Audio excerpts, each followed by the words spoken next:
إن كان فيك خير فقل ما فيه خير، وإلا فاصمت. أكرم المقاومين بسكوتك، لا تكن إمعة تنصر أعداء الله من حيث تشعر أو لا تشعر. خليك إنسان منصف. هسه أنت ما بيك فتهدى تنصر المجاهدين يا أخي، بس اسكت يا أخي، ما أريد عونتك، بس تشفيني شرك، تشفيني شرك.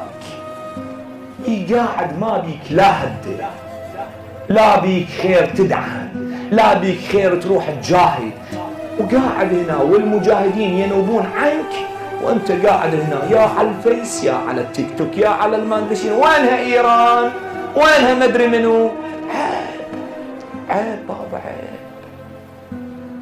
انت تدري شنو جاي؟ تدري بهذا نشرك منو جاي تميل؟ جاي تميل الى اسرائيل، لك جاي تميل الى امريكا، ولك اليوم الصراع صراع الحق مع الباطل، ولك ان لم تكن مع الحق فانت مع الباطل. تريد تصير محايد، المحايد شخص لم ينصر الباطل، لكنه بالتأكيد شنو سواه؟ خذل الحق. بعد اليوم ماكو مجال للسكوت، اليوم ماكو مجال للانحياد، إما أن تكون مع جبهة الحق أو مع جبهة الباطل. هذا الوقوف على التل يعني شنو؟ يعني وقوف على تل تل أبيب.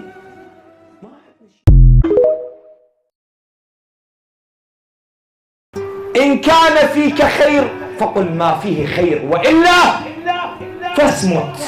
أكرم المقاومين بسكوتك، لا تكن إمعة تنصر أعداء الله من حيث تشعر أو لا تشعر.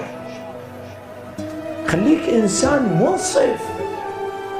هسه أنت ما بيك فتهدى تنصر المجاهدين يا أخي، بس اسكت يا أخي، ما أريد عونتك، بس تشفيني شرك، تشفيني شرك. قاعد ما بيك لا هدى، لا بيك خير تدعم، لا بيك خير تروح تجاهد، وقاعد هنا والمجاهدين ينوبون عنك، وانت قاعد هنا يا على الفيس، يا على التيك توك، يا على الماندشين. وينها ايران؟ وينها مدري منو؟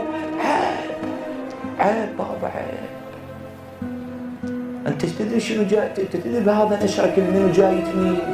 جاي تميل الى اسرائيل، لك جاي تميل الى امريكا، ولك اليوم الصراع صراع الحق مع الباطل،